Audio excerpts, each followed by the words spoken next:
Today I'm going to show you how you can pick your retirement date like a pro, plus how to avoid 4 little-known mistakes.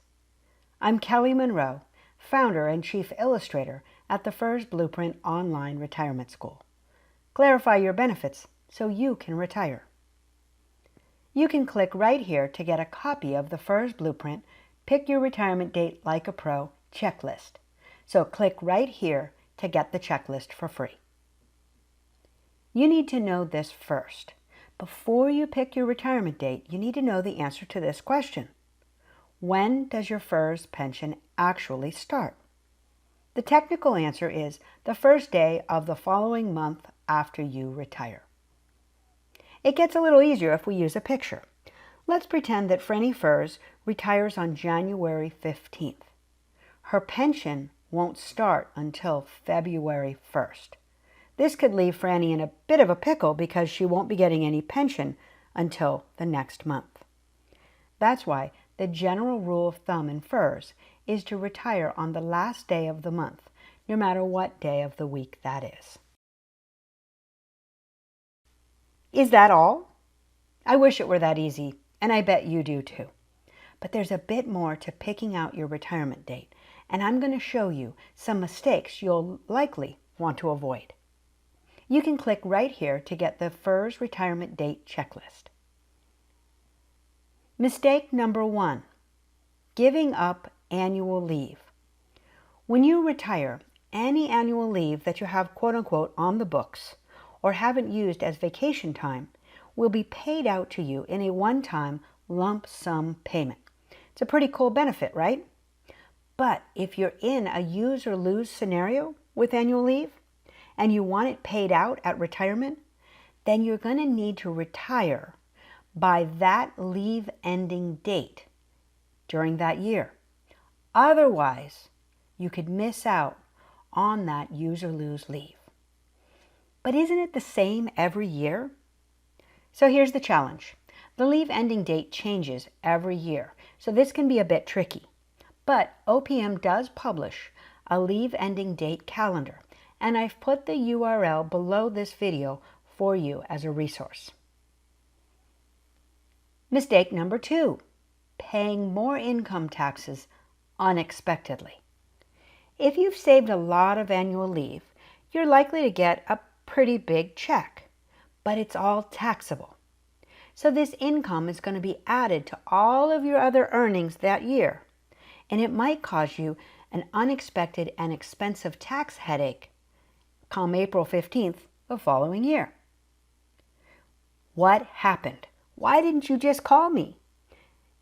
Talk with your tax professional. Ask if it might be better to pick a retirement date on the last day of the year or within the first few months of the year when your work earnings will be less, so that your annual leave payment may be taxed at a lower rate.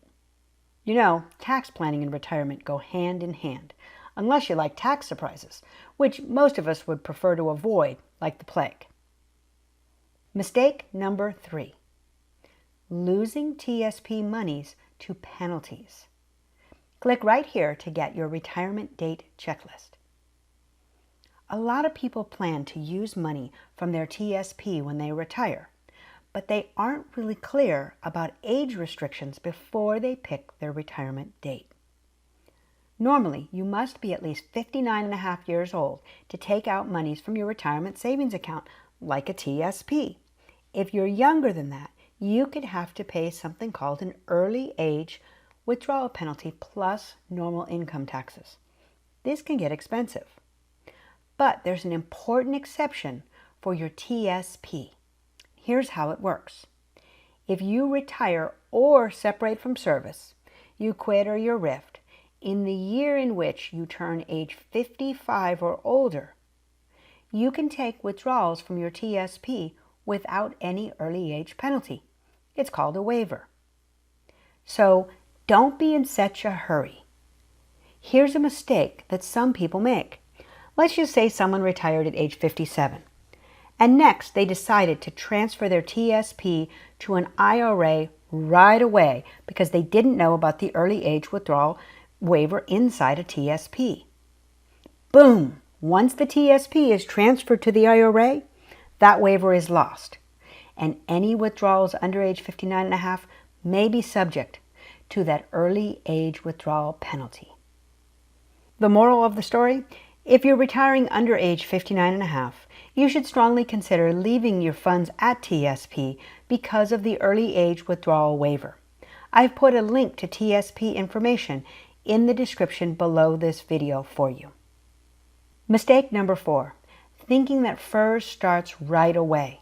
While it's true, your FERS pension begins the first day of the month after you retire, that doesn't mean you'll immediately start receiving payments that fast. You can click right here to get your retirement date checklist. Be prepared to wait because OPM's application processing time can vary quite a bit. I've seen 6 weeks time all the way up to 9 months or longer before the full pension is received. It can be a big mistake to retire without enough savings to take care of expenses, and money can get tight really fast.